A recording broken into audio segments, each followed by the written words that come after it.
Hola y bienvenidos todos a Perspectiva Mundial esta noche, con un tema que es de vital importancia para nuestro vecindario. Trump castiga duramente y de nuevo a Venezuela, y lo castiga con una especie de aranceles secundarios al gas, al petróleo y a sus derivados, y por supuesto cualquiera que lo venda es un país que tendrá 25% de aranceles. ¿Qué podrá ocurrir? Hemos invitado a Francisco Monaldi del Baker Institute, director del programa de energía. Bienvenido, Francisco. Y Margarita, es un tema grave para nuestra región y determinante para Nicolás Maduro. Muchas gracias. Pues empezamos por preguntarle eso, ¿qué impacto puede llegar a tener en la práctica este nuevo estrechamiento del cerco, que es, digamos, una estrategia que viene de atrás, pero que ahora en esta medida pues amplía de alguna manera sus impactos, sus efectos a terceros países y probablemente al tema comercial?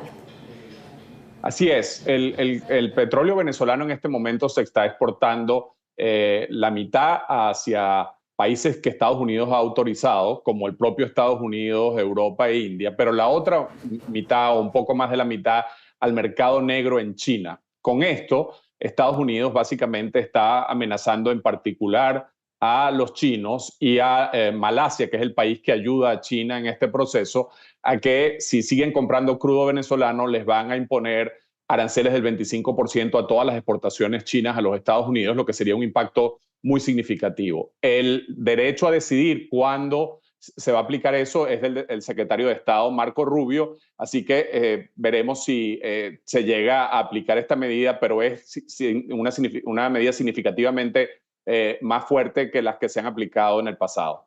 ¿Es usual que haya este tipo de discrecionalidad que concedió el presidente en esta orden ejecutiva? Es decir, que le delegue a Marco Rubio la posibilidad de decidir sí o no, o es necesario y bienvenido.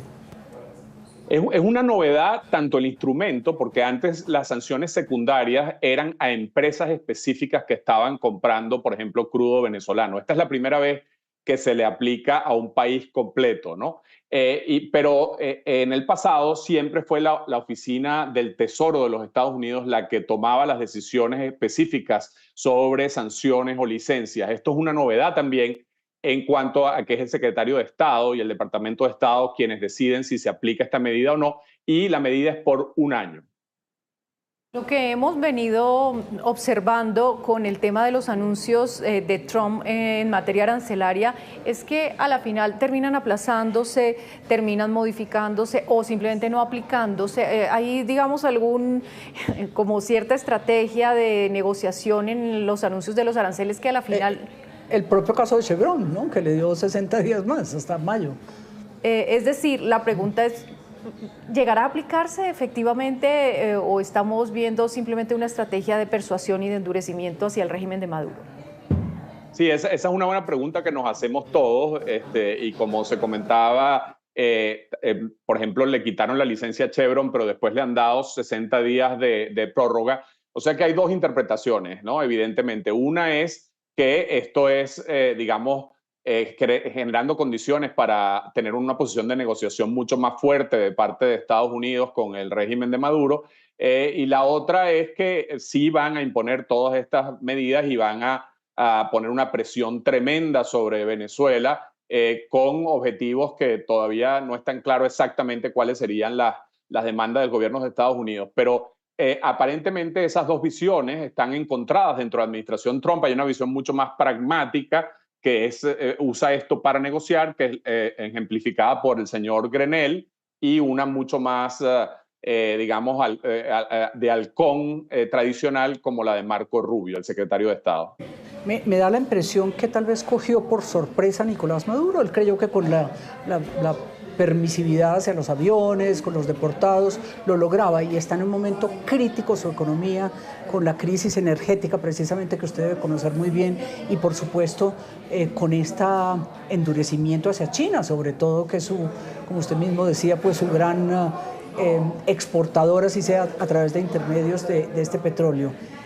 ¿Qué le puede pasar a Maduro, literalmente? Sí, si se llega a implementar todas estas medidas de presión, sería un golpe brutal para el gobierno de Maduro y para la economía venezolana, porque básicamente muy pocos países, si los chinos dejan de comprar, estarían dispuestos a comprar, y los que comprarían sería con un descuento muy elevado, lo que haría que los ingresos de Venezuela decayeran significativamente. El país sigue siendo totalmente dependiente de las exportaciones de petróleo. De manera que sería un golpe muy duro, y sí, yo creo que tiene razón, no esperaba la administración de Maduro una medida de este calibre. Hemos oído a los gobiernos de China y de México manifestarse esta semana condenando esta política de sanciones a terceros países a través de los aranceles, pero veíamos también esta semana que surte efecto porque ya hay una importante en el mercado indio que también es un gran comprador del petróleo venezolano. Reliance ha decidido dejar de comprar. Surte efecto, pero digamos, es difícil porque también depende de la discrecionalidad de las empresas privadas. Sí, el caso de la India es interesante, pero hay que recordar que la India tenía una licencia que todavía no ha sido formalmente cancelada, y bastaba con que le cancelaran esa licencia a la empresa Reliance para que ellos no estuvieran dispuestos a seguir comprando, ¿no? O sea que en realidad esta medida va más destinada al mercado negro, y eso es básicamente la China. Y la pregunta que te haces es muy importante, es decir, el gobierno chino le va a dar una orden a las refinerías independientes privadas, que son las que importan el crudo en el mercado negro, de dejarlo de hacer, o China va a arriesgarse y pensar que esto es simplemente una postura de negociación que no se va a terminar ejecutando ese arancel. Esa es la gran pregunta. Pero además de lo de Reliance, pareciera que algunas empresas en China ya han dejado de comprar, según informaciones de especialistas. ¿Hay alguna tema, particularmente en el migratorio, que vaya ligado a esa crisis que atraviesa Nicolás Maduro y su régimen? Kristi Noem, la directora de Asuntos de Seguridad Nacional del gabinete del presidente Trump, la figura más importante que ha llegado en este par de meses a América Latina, a mirar esa crisis migratoria. Colombia ha cumplido de alguna forma deteniendo a los venezolanos que ya no pasan por el Darién. ¿Eso se suma a los problemas de Nicolás Maduro internamente? Sí, ciertamente Maduro estaba apostando a que el tema migratorio fuera, digamos, una carta bajo su manga, que le permitiera negociar la deportación de venezolanos a cambio de mantenimiento de estas licencias o de incluso de expansión. Pero claramente el gobierno de los Estados Unidos está buscando alternativas, y ya hay una reducción dramática del número de inmigrantes en general, pero de venezolanos en particular, que cruzan la frontera hacia los Estados Unidos, y ya han tomado medidas para que otros países ayuden, como Panamá, Colombia, México, y además han deportado venezolanos a El Salvador. Entonces, digamos que Maduro se ve ante una situación en que le ponen muchísima presión, muchísimas demandas, y no queda claro si esa carta que él pensaba que era importante la va a poder jugar de manera efectiva.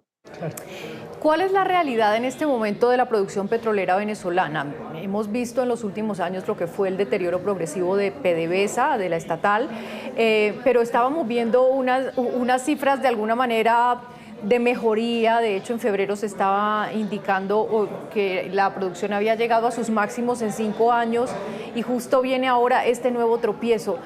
¿Cómo está la producción venezolana, y están logrando salir de ese gran bache que dejó una suma de corrupción, falta de mantenimiento y una cantidad de factores en PDVSA?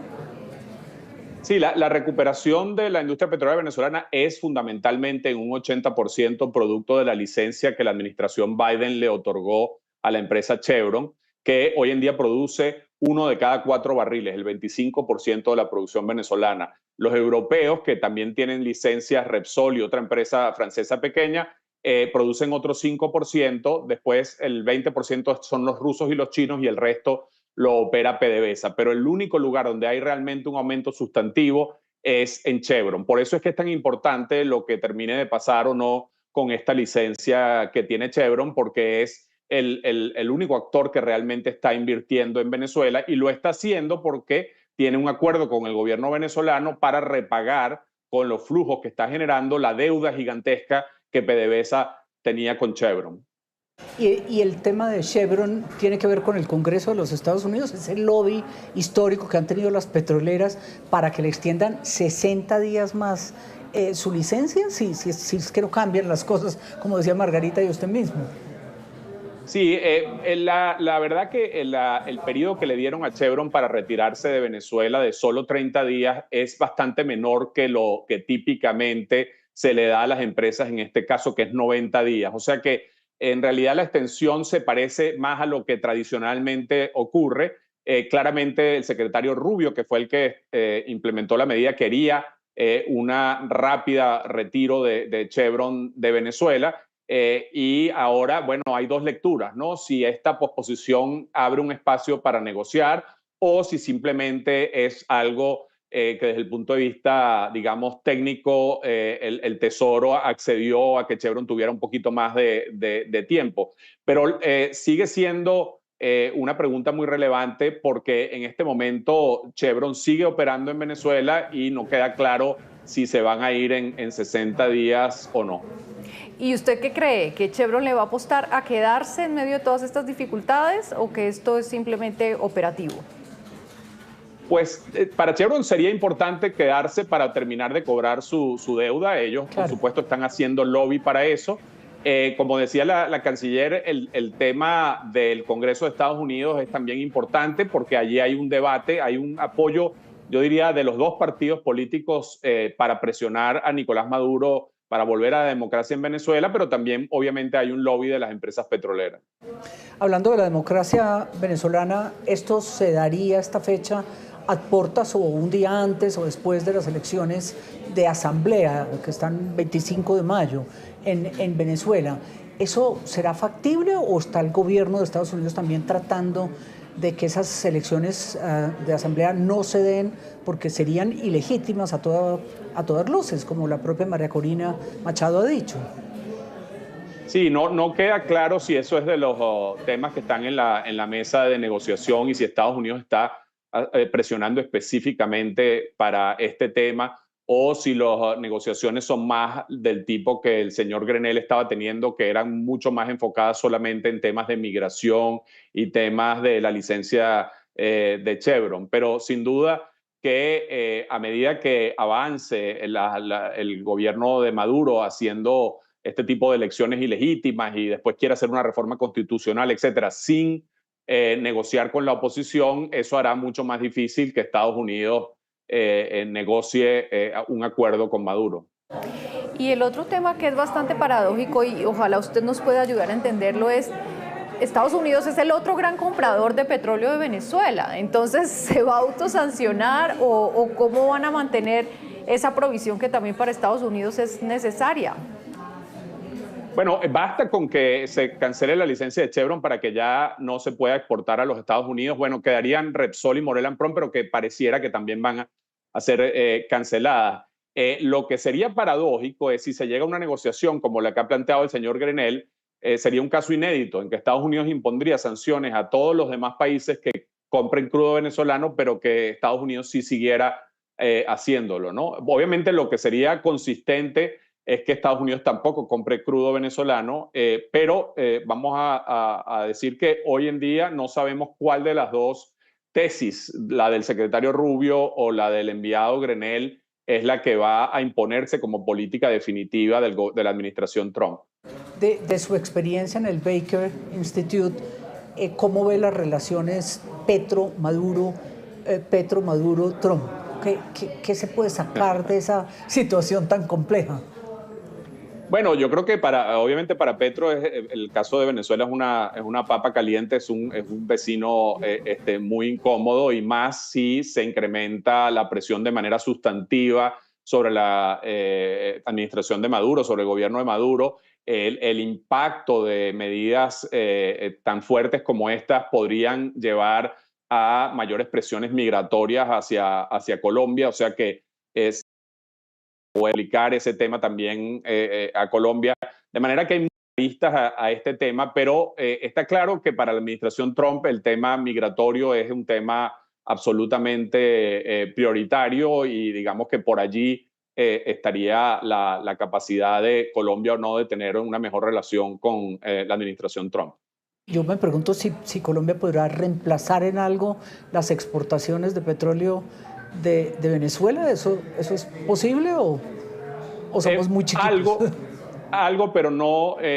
Lo que pasa es que Colombia ya exporta buena parte de su petróleo pesado, que es el que es similar al venezolano, buena parte lo exporta a Estados Unidos. Entonces, no es tanto lo que puede hacer Colombia. Un poquito Ecuador, un poquito Colombia, un poquito Brasil quizás pueden sustituirlo, pero la paradoja es que el otro suplidor de petróleo pesado, o los otros dos suplidores de petróleo pesado de Estados Unidos son México y Canadá, que tienen aranceles. Entonces, todo eso hace que el lobby de los petroleros en Estados Unidos esté bastante, digamos, preocupado de que se cancele la licencia de Chevron porque es un suplidor de crudo pesado menos, digamos, que perderían.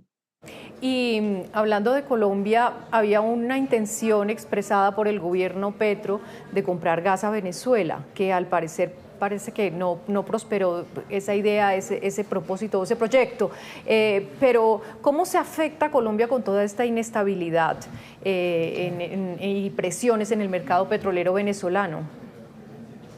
Bueno, depende mucho de cómo se ejecutan las medidas estas que estábamos hablando. Si los chinos dejan de comprar, eso podría tener impacto en el mercado petrolero mundial, pudiera subir algo el precio del petróleo, pero en términos de Colombia específicamente, estas sanciones obviamente cierra, por lo menos por el futuro previsible, todo el tema de importar gas desde Venezuela, que ya era un tema complejo. Pero a Colombia, dependiendo de cómo impacte en el precio del petróleo, digamos, como directamente va a impactar de manera más importante a Colombia.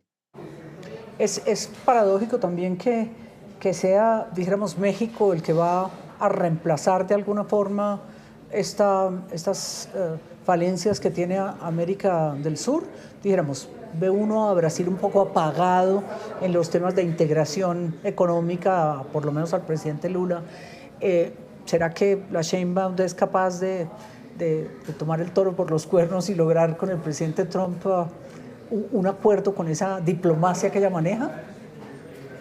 Hasta ahora ella ha sido muy, yo creo que hábil y cautelosa en mantener una comunicación fluida con la administración Trump y en hacer concesiones para evitar que las peores medidas sean impuestas sobre México. Pero aún así, ya hay algunos aranceles afectando a México y la pregunta es si esto tiene un impacto como el que pudiera tener en la economía mexicana, si la administración Sheinbaum va a seguir cooperando activamente con la administración Trump o va a tomar una actitud un poco más agresiva. Hasta ahora uno ve el contraste muy grande entre Canadá, que por supuesto está en año electoral, en que ha habido una posición mucho más agresiva, y México, que ha sido mucho más cuidadoso, bajo perfil y negociador. Pero yo no veo a México pudiendo tener un rol más activo, digamos, en la diplomacia regional, sino preocupado y ocupándose de este tema específico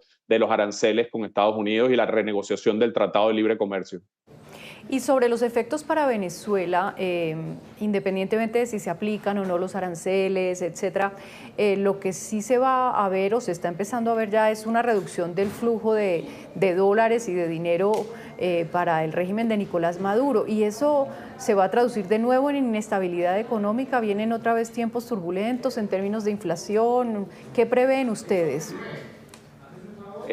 Bueno, depende mucho de qué tanto se implementen las medidas, pero sí, desde ya uno está empezando a ver una devaluación del bolívar. Eso está empezando a incrementar las presiones inflacionarias. El gobierno de Maduro había logrado controlar la hiperinflación, todavía con una inflación muy alta, pero no hiperinflacionaria. Esto puede volver a elevar la inflación de manera importante y puede tener un impacto significativo en el crecimiento económico, es decir, que haya una recesión otra vez en Venezuela, en términos de migración, etcétera, ¿no? El otro tema es la gasolina, que en este momento Venezuela importa gasolina de los Estados Unidos y de Europa, y si no lo pudiera hacer, también pudiera haber escasez de gasolina en Venezuela. ¿Y cómo se ve a la población en el día a día? Dijéramos, usted está en Houston, pero me imagino que ustedes evalúan el trasegar de los venezolanos y un poco la oposición sigue teniendo algo más que decir, ya no hay marchas en las calles, ya no se ve como una oposición tan activa. ¿Eso refleja el miedo de la gente por el régimen que igual sigue presionando duro?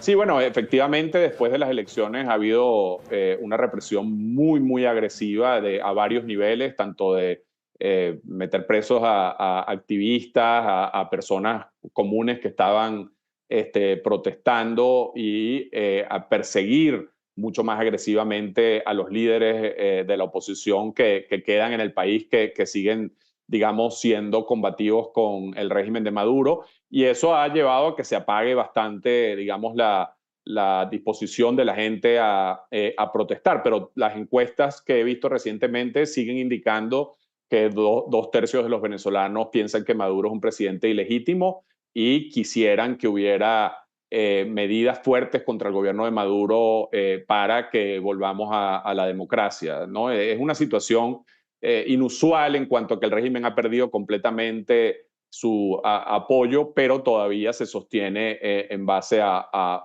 fundamentalmente solo represión. Yo no sé, también si uno pudiera prever en la oposición la decisión de no participar en las próximas elecciones, pudiera ser nuevamente un error, como sucedió en el pasado, hace unos 15, 20 años, cuando no participó en las legislativas, en la asamblea, la oposición antichavista en su momento. Es una decisión muy complicada. Ambas posiciones tienen dificultades importantes. La disposición, digamos, de participar que está teniendo parte de la oposición tiene el problema de que apenas el 20% de los opositores dicen que están dispuestos a ir a votar en una elección, dado que se robaron la elección anterior y no piensan que su voto cuenta. Por otro lado, como bien dice, si la oposición no participa, no va a tener ningún espacio en la Asamblea Nacional y en los gobiernos regionales, y eso obviamente hace que el régimen tenga un control aún mayor de todas las fuentes de poder. Pero digamos que incluso si la oposición se uniera en pedir a la población que vote, lo más probable es una participación muy baja. Ese es el problema, ¿no? Claro, claro, y es seguir perdiendo, digamos, terreno político por cualquier lado, cualquiera que sea la decisión. Y en términos del mercado petrolero general, ¿cuáles son las previsiones o lo que ustedes están viendo? ¿Se avecinan tiempos turbulentos para el mercado del petróleo de nuevo por todas las razones que ya conocemos en Oriente Medio y ahora con esta otra fuente pues de crisis? Depende muchísimo. En este momento tenemos muchísimas cosas en el tablero ocurriendo que impactan el mercado. Tenemos la negociación con Rusia. Si se llega a resolver, digamos, la crisis con Rusia y se levantan las sanciones a Rusia, eso sería un respiro para el mercado petrolero porque, digamos, podría fluir parte del petróleo ruso que en este momento no fluye hacia Europa. Si Estados Unidos, por otro lado, decide presionar a Irán, como han anunciado que van a hacer, eso pudiera afectar el mercado en la dirección opuesta, por que se reduzca las exportaciones de Irán, y por supuesto está este tema de Venezuela. Entonces la combinación de todo eso es difícil de predecir. Si uno quita todos los temas políticos, este año el precio del petróleo debería caer un poco porque está subiendo la oferta más que la demanda, pero toda esta turbulencia de temas políticos hacen súper difícil de predecir lo que pueda pasar, y al final los sauditas siguen teniendo una carta muy importante porque son los únicos que tienen una capacidad ociosa importante y pueden decidir si ellos en una situación de crisis pueden incrementar la oferta para evitar que el precio suba. Ellos siguen teniendo como las cartas en la OPEP, son como los dueños de alguna forma y deciden. Son los principales porque tienen esa reserva, digamos, de capacidad ociosa junto con los Emiratos Árabes, que son los que les permite ser como una especie del banco central del petróleo. Es decir, si hay alguna crisis si sale el petróleo venezolano del mercado, si sale el iraní del mercado, al final el mundo necesita que los sauditas decidan abrir la llave y producir más petróleo. ¿Capacidad ociosa es como excedentes de petróleo? Ellos tienen básicamente producción cerrada que en cuestión de días pueden literalmente volver a abrir y pueden activar. Exactamente. Es el único país que tiene eso. Los únicos dos son principalmente Arabia Saudita, pero el segundo es Emiratos Árabes Unidos. Y sobre otro tema que no nos resulta tan, pues digamos, tan cotidiano, pero es importante, y es la situación de Citgo, la filial petrolera de PDVSA en Estados Unidos. ¿En qué quedó esa crisis y finalmente quién está administrando Citgo y en qué quedó toda esa pelea? Esa es una historia larga y complicada, pero la versión corta es que todavía está en manos de los gerentes que puso la oposición venezolana, la Asamblea Nacional controlada por la oposición. Hay unas demandas muy grandes de una cantidad de acreedores por tratar de obtener ese activo, pero hasta ahora el Tesoro de los Estados Unidos ha impedido que se ejecute el activo. Está en una mezcla de disputa judicial con este componente político de si la administración Trump autoriza finalmente a los acreedores a tomar control del activo. Así que es una película que no ha terminado. Y hablando de energía, que es su tema, ¿qué fue lo que le pasó con esta crisis energética más allá del clima? Pues dijéramos, si la sequía en Venezuela, ¿qué fue lo que pasó tan grave? Bueno, es un tema recurrente en Venezuela, mejora, pero vuelve a empeorar porque hay una falta de mantenimiento de las instalaciones eléctricas en Venezuela muy severa. Sobre todo es un problema de transmisión eléctrica. Está en un estado muy lamentable toda la infraestructura eléctrica de Venezuela, y cualquier pequeño problema que ocurra en alguna de las plantas de generación o algún tema en alguna línea de transmisión importante genera una crisis, ¿no? Entonces, es un tema recurrente. Y lo mismo en la parte de suministro de combustibles. Hay un problema de que las plantas de refinación están en muy mal estado y Venezuela no produce suficientes combustibles y tiene que importar. Entonces, permanentemente están en emergencia tratando de evitar una crisis mayor. Sí, lamentable. Sí, es un momento muy difícil para ese régimen, y por supuesto yo creo que Estados Unidos y Trump ha sido muy fuerte en esa posición, y Marco Rubio no lo será menos, ¿no? Sí, que era la gran pregunta, ¿no? ¿Cuál iba a ser la línea? Pues yo creo que ya están empezando a mostrar cuál será la línea. Algunos temían que de repente por decisiones pragmáticas incluso hubiera una decisión de negociar y de transigir con el régimen. Pareciera que ya esto está trazado, señor Monaldi. Bueno, últimamente todo, digamos, indica que el secretario de Estado está en control de la política, pero no hay que olvidar que el señor Grenell, en los momentos en que él ha sido como el que ha dirigido la política, ha tenido una perspectiva muchísimo más transaccional con la administración de Maduro, y ha dicho en repetidas ocasiones que no es un objetivo de la administración Trump el cambio de régimen en Venezuela. Así que aunque en este momento esa parece la tesis dominante, yo no me atrevo a decir que ya hay una posición firme y definida sobre Venezuela. Sigue habiendo todavía como dos visiones. En este momento pareciera estarse imponiendo claramente la del secretario Rubio, pero el Wall Street Journal, por ejemplo, reporta que siguen negociando por otro lado con el señor Grenell. Entonces es difícil de llegar a una conclusión final. Pues muchas gracias por estas luces que nos da un poquito para mirar una situación difícil esta semana, y con un Trump castigando, dijéramos de nuevo, al régimen de Maduro. Gracias desde Houston por acompañarnos, señor Monaldi, aquí en Perspectiva Mundial esta noche. Encantado. Muchísimas gracias. Quedan, por supuesto, preguntas abiertas, como usted dice, y ya el curso de los hechos nos irá mostrando realidades. A ustedes muchísimas gracias por acompañarnos, como siempre, en nuestra cita semanal, todos los viernes a las 8 de la noche en Perspectiva Mundial. Buenas noches.